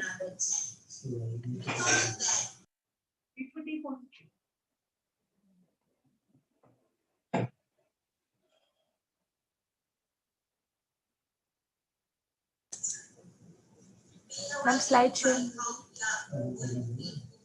Yes, ma'am. Thank you, ma'am. You can proceed. Good afternoon, everyone. I am Dr. Anuradha, Senior Resident from the Community Medicine Department, GMC Jammu. My topic is assessment of catastrophic costs incurred by the TB patient in the Jammu region. Introduction. TB is a major public health problem. According to WHO Global Report 2020, it was estimated that 10 million people are reported globally. India accounts for 1/4 of the global TB cases annually. Objectives. To assess the catastrophic cost incurred by the patient on the treatment of TB under RNTCP programmatic condition in the DTC Jammu. Methodology. Study design. Prospective observational study. Study site. District Tuberculosis Center DTC Jammu. Study period 1st of January 2018 to 31st December 2018. Study tool. It was the tool to estimate patient care questionnaire, which was designed by the KNCB, TB Foundation, WHO, and the JATA. Study participant. All patients who were likely to complete the TB treatment in 6 to 8 months, that is category 1 and 2, were the potential participant for the study. Data analysis. Data was entered in MS Excel for analysis. Results. The patient registered with the DTC Jammu in first quarter is 136, out of which urbans are 105, rural are 31. Males were 89, female were 47.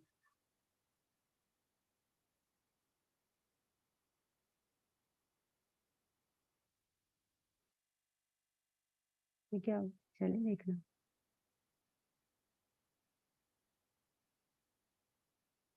Pulmonary were 99 and extrapulmonary were 37, out of which category 1 were 98 and category 2 were 38.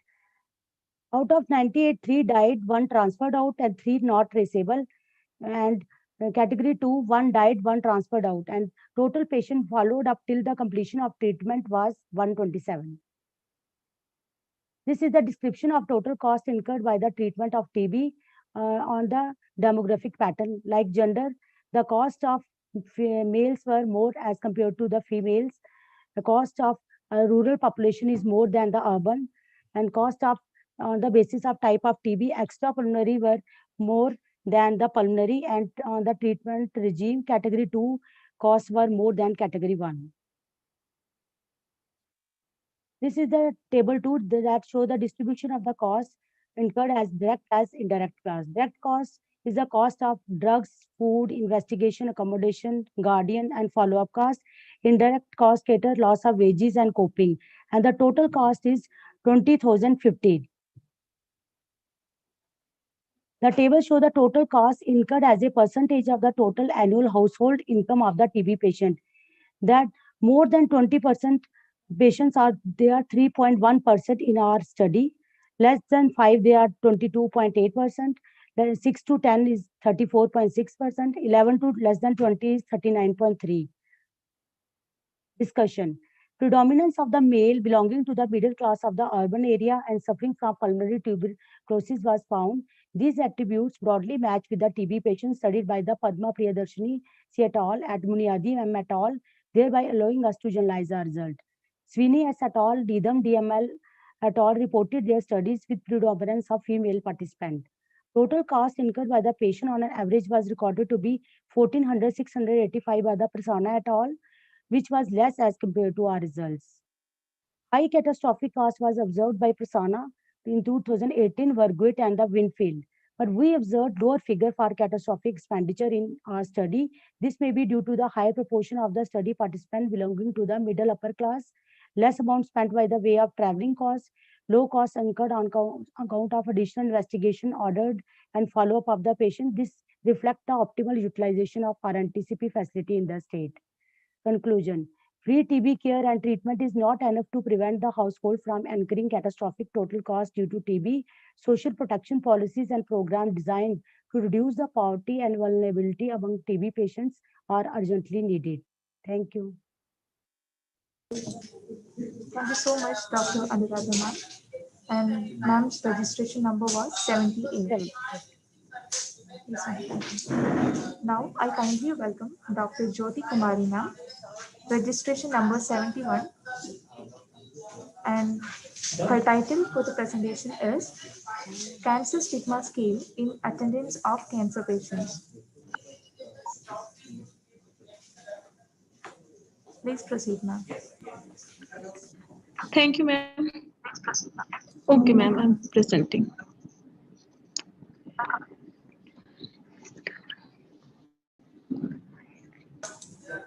Ma'am, kindly share your screen, ma'am.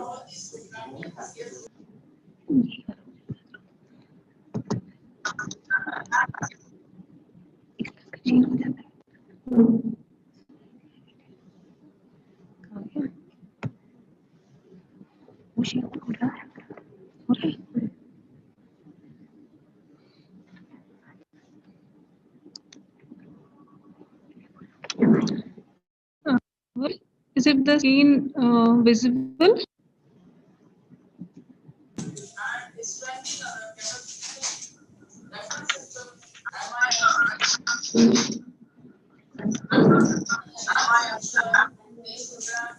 Yes, ma'am. Is the Now it is screen visible, ma'am? Yes, ma'am. Yes, ma'am. Please proceed, ma'am. Okay, can I proceed, please? Yes, Thank you, ma'am. thank Of you. course. Good afternoon, dear judges. I am Dr. Jyoti Kumari, Junior Resident, Department of Community Medicine, IGMC, Shimla. My today presentation is on cancer stigma scale in attendance of cancer patients. Moving with the introduction, cancer has been the most feared disease widely regarded to be synonymous with death. Lack of awareness fuels many myths and misconceptions of cancer, which perpetuates the stigma associated with it. Stigma is typically a social process against or anticipated, characterized by exclusion, rejection, blame, or devaluation. This stigma influences the way people perceive cancer, which renders cancer control beginning with prevalent and a challenging task. Some stigma are fear and myths of incurability, pain, suffering, loss of control and independence, illness, isolation, loss of wages, poverty, and death. People with cancer often find themselves in a state of isolation due to denial and avoidance by society. Many a time, family members can be a source of stigma, particularly in rural areas. The diagnosis of cancer leads to distress in the family, and the extent of the difficulty is related to the variables such as age, sex, socioeconomic status, and role of the person in the family. All cancers are prone to stigma because of the association with societal taboos of individual behaviors such as sexual promiscuity. Objective of my study is the study aimed to assess the current levels of cancer stigma awareness and perceptions about cancer among patients attendants with various socioeconomic status and diverse backgrounds at the tertiary care center Shimla, Materials and methods. Study design was cross-sectional study area, attendance of cancer patients accompanying them for the treatment at the regional cancer center, moving to the study 6 months. It was from July 2019 through October 2019. Study population, patients, attendance of age group greater than 18 years after giving consent. Regional survey was conducted assuming a plus of 50% and precision of 10% and 95% confidence interval. The sample size came out to be 100. Sampling design, the survey. Simple data collection. Before data collection, a pilot study was done for validation of the code among 17 attendants randomly. Semi-structured questionnaire comprising of 9 questions were used. Cancer stigma scale, which consisted of 25 questions, were used for the preparation of the questionnaire. The results we can see significant values came when the question came out to be cancer can spread from one person to another. The p-value was less than 0.0, and the similarly with the cancer is a curse. People thought it is a curse. Similar case with cancer is a death sentence, and the surgery or biopsy causes cancer to spread to other parts of the body, and the excessive expensive herbal tobacco products will not cause cancer. People thought it would not cause cancer because the p-value was less than 0.01. Similar is the case with the current treatment, means giving the patient electric shocks to destroy cancer cells and others. The non-significant values came out when it asked about the cancer can be cured and only old people can get cancer. These results are on the basis of the education and the sex. Now, coming to the table 2, it is here the age is stratified. The frequency for the less than 25 years came out to be 45, and 25 to 40 years came out to be 28, 41 to 60 years came out to be 12, and greater than 60 years came out to be 15. Similarly, the socioeconomic status, people comprised of low socioeconomic status was 42, and for high was 58.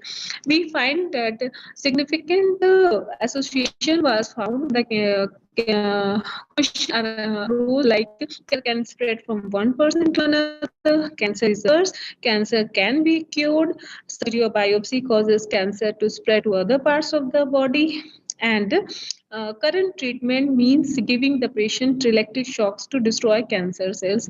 A non-significant value came with the similar results as the previous table, when it was like cancer is a death sentence and expensive herbal tobacco products will not cause cancer, and patients with cancer never return to even to normal even after cured of cancer. Coming to the discussion, A qualitative study conducted in UK revealed that although participants expressed profound fear of cancer and perceived cancer as a synonymous to death, they acknowledged improved outcomes. A majority of the study participants in the study by Rai et al. Had minimal or no formal education, which could be the reason for the lower level of awareness. Similarly, in a study conducted by Ryand Mandal in Kolkata, education, socioeconomic status, and social participation were found to be associated with knowledge index.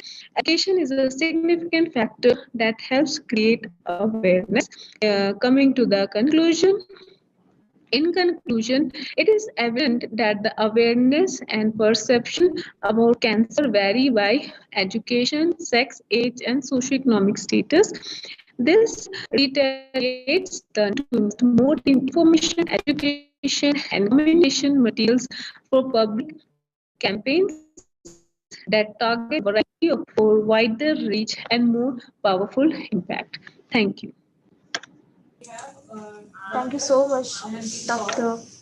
Jyoti Kumari ma'am. So now I kindly welcome Dr. Shali ma'am, Yes, ma'am. registration number Thank you. 69, for presenting on the title Yes, ma'am. Yes, ma'am. Relevant Study of I'm going to share my screen, ma'am. Ma'am.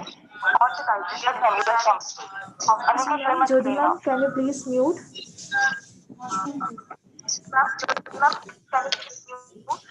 I'm just stop sharing. Is it visible? Yes, ma'am. It is visible, ma'am. All right. Okay, ma'am. You can continue, ma'am. I can start? Right. Okay. Good afternoon, respected chairpersons and my dear colleagues. I am Dr. Shelley, senior resident from the Department of Community Medicine, GMC Jammu. My title is A Prevalent Study on the Activities of Daily Living Dependency among the Elderly Rural Population residing in Kirpund area in Jammu. As we know, aging is a natural, inescapable biological phenomenon, and population aging is a major health issue in many countries. The global population of people aged 60 or more has increased by 48% from 2000 to 2015 and reached almost 900 or 901 million.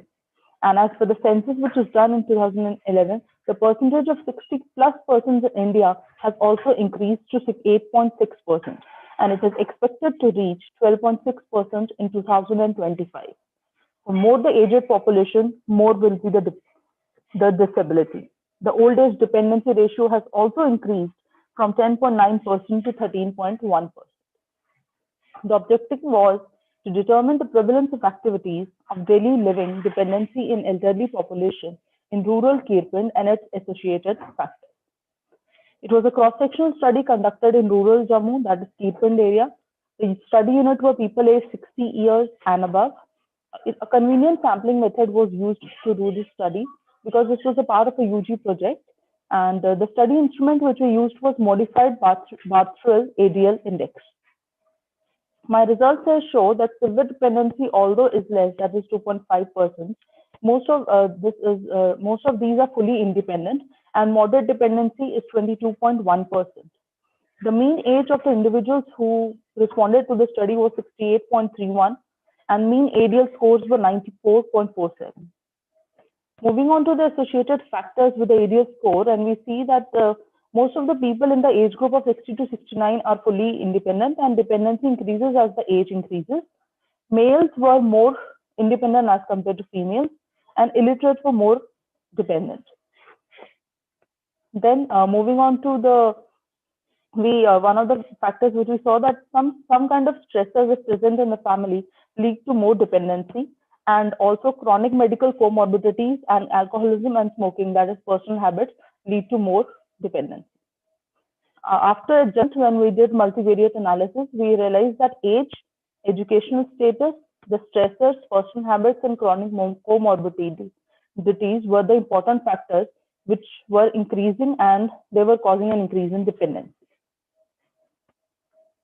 Hence, we found that if we know that a decline in the ADL not only negatively impacts the physical well-being of an individual, but also social, emotional, and mental well-being.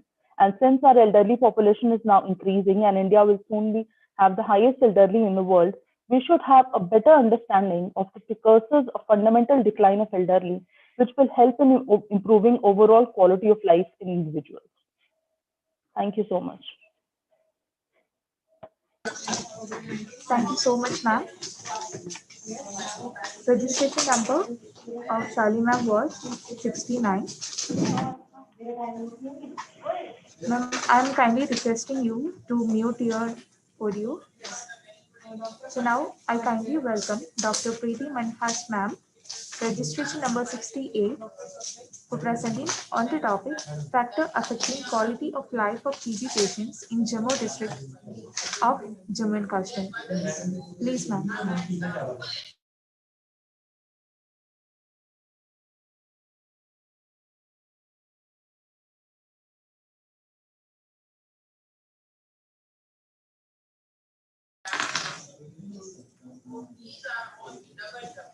Dr. Preeti Manhas, ma'am, are you there?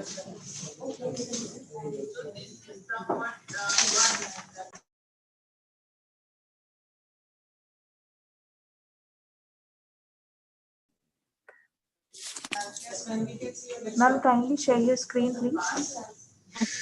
Wait a second, ma'am. I'm trying.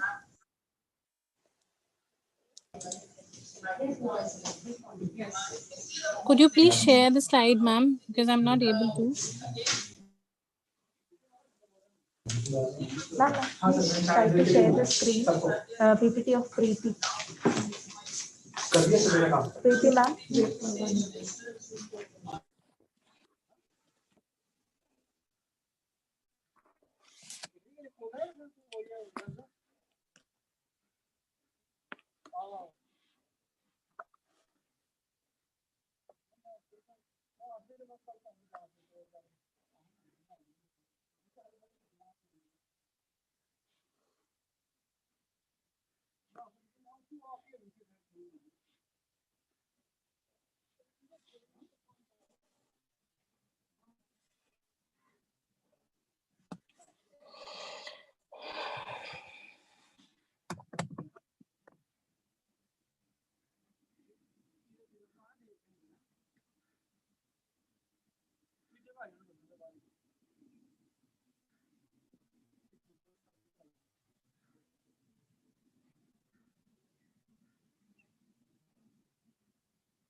Hello?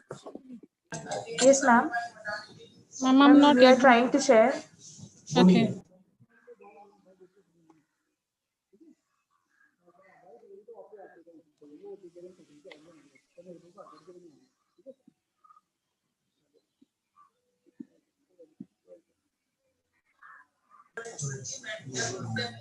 Ma'am, please proceed, ma'am.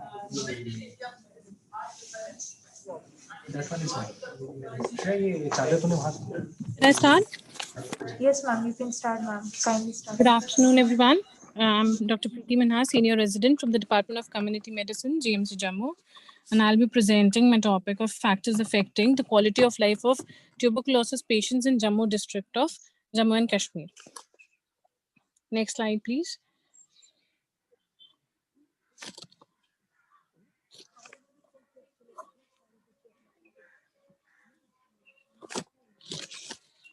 Starting with the introduction, tuberculosis remains a major challenge in the health sector, and India is the highest TB burden country in the world, having an estimated incidence of 26.9 lakh cases in 2019 as per WHO, as targeted by the Ministry of Health. Reduction as targeted by the Ministry of Health, the reduction in morbidity by 80% in 2030 and 90% in 2035, and reduction in mortality by 90% in 2030 and 95% in 2035. As defined by WHO, the quality of life is defined as an individual's perception of his or her position in life within the cultural context and value system in how they live.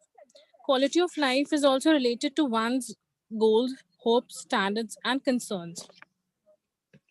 There are several factors that affects the quality of life of TB patients, including social support, medical factors, psychological factors, demographic factors, educational and counseling programs.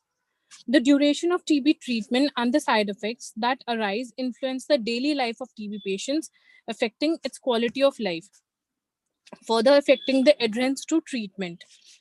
Now, coming up with the objectives.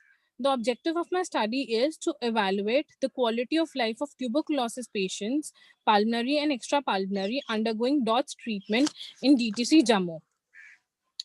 It was a prospective study which was conducted in District Tuberculosis Center, functional in Chest Disease Hospital, Jammu.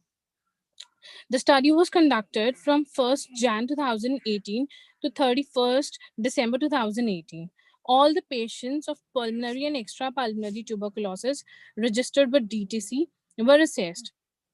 The study tool was SF36 questionnaire.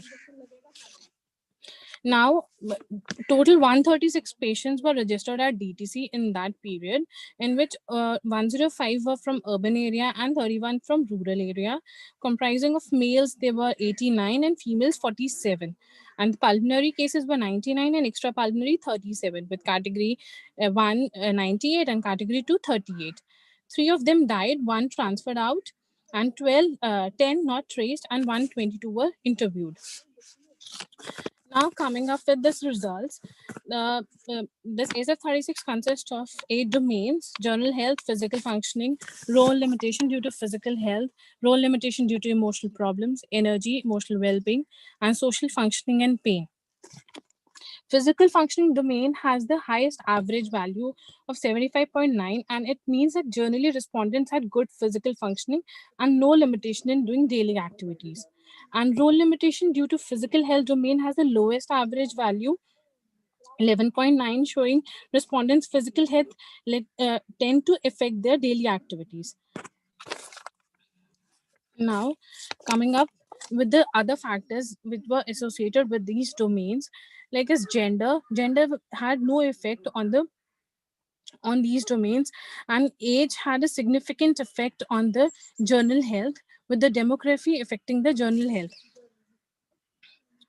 Now, coming up with the conclusion, gender does not significantly influence the quality of life of TB patients. Age affects the general health domain and energy domain. Demography difference affects the general health and the social functioning domain. Further improvement in management should include supportive care to improve the quality of life, which helps in better compliance and adherence with treatment. Thank you.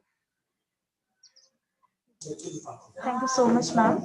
So with this, our presentation got over. So I kindly request our chairpersons for having a question and answer session.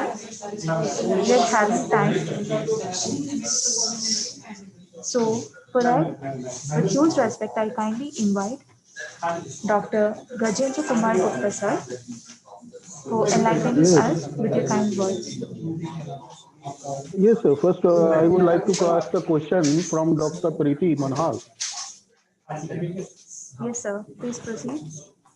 Dr. Preeti, ma'am. Yes, sir. You mentioned that your study is the prospective study. Yes, sir. But you have a questionnaire of the 36 questions, and you Yes, have sir. seen the patient at once. After finishing that your questionnaire, then have Yes, you sir. done anything with that patient? Sir, I was visiting that patient at a regular interview. I just interviewed, not the patient was not interviewed at a first incidence. The patient was asked further questions in the further settings also. How many sittings you have with that patient? Like I had Average interviewed the sitting, patient. average sitting for each patient. So the patient was interviewed daily for 10 minutes. One patient was interviewed only for 10 minutes. How many visits per patient? 2 to 3 visits were done for each patient. And every time you fill up the part of the questions. out of the Yes, sir. total. Yes, sir. But it Because doesn't mean at that that it is a time, prospective study.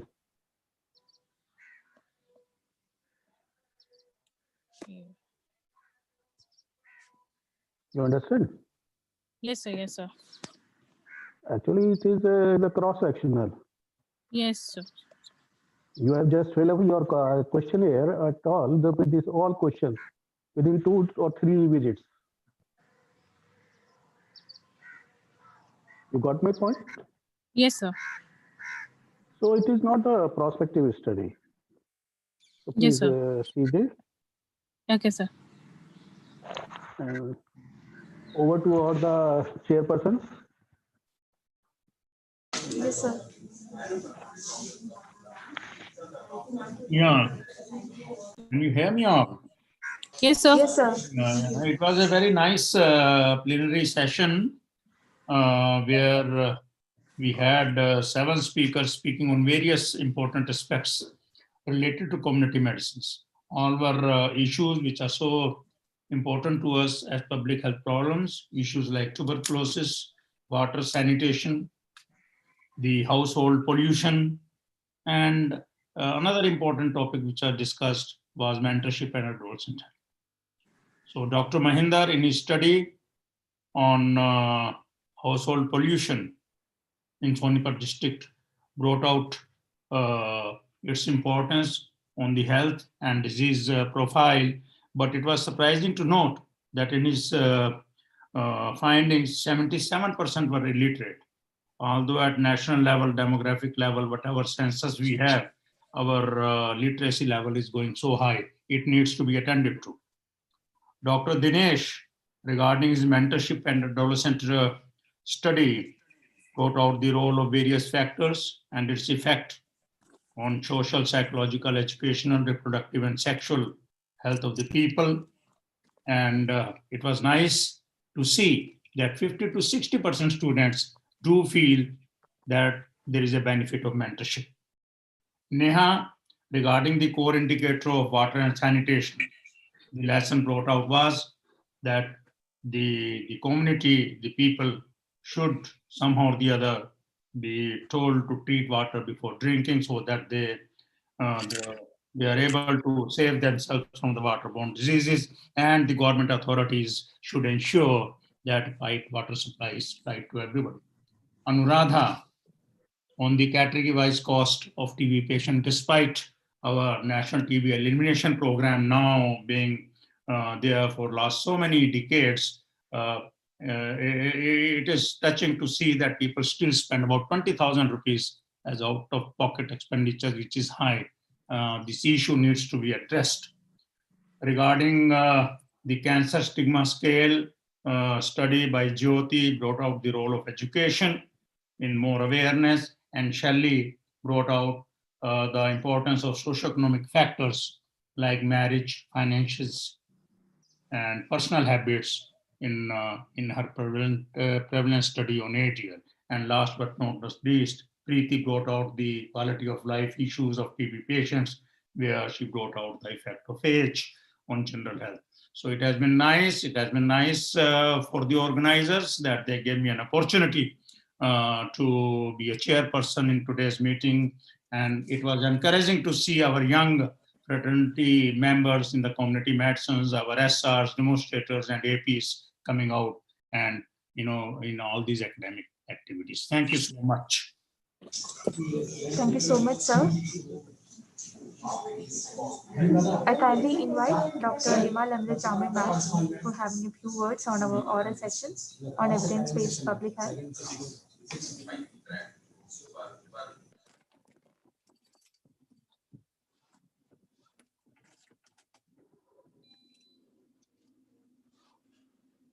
Hello, Dr. Jamali, please. May I have to unmute? Ma'am, you are not audible. Can you please unmute?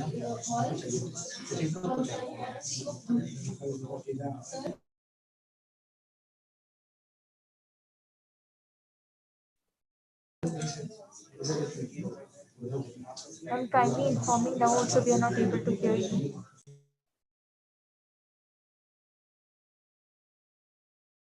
So finally, thanks to the organizers giving the opportunity to chair the platform.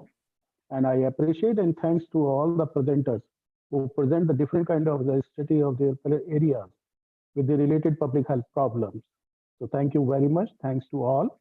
And thanks to the co-chairperson, Dr. Satish Kumarji and Dr. Jammi. Thank you very much. Thank you so much. Thanks, Ms. Akshra. Thanks to Extra as well. Yes, we have done a lot of hard work. Thank you so much, sir. Thank you so much. So once again, I thank all our eminent chairpersons, Dr. K.J. Kumar Gupta sir, and Dr. Satish Kumar Agarwal sir, and Dr. Rima Ganla Jame ma'am, and all our present in order. Thank you so much, everyone.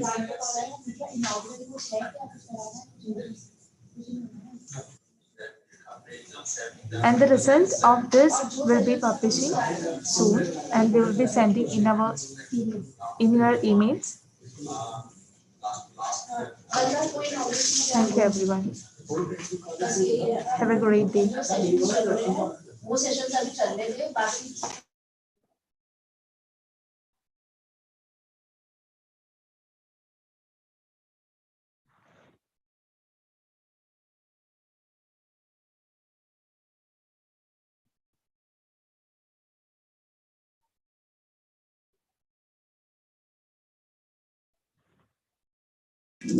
Thank you very much, sir.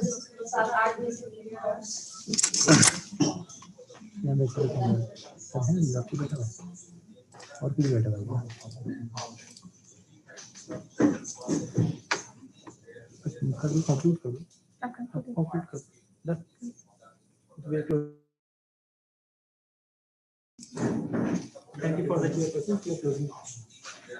So may I close this? So may I close the session? Okay. Thanks to all. Thank you so much, sir. And, thank you.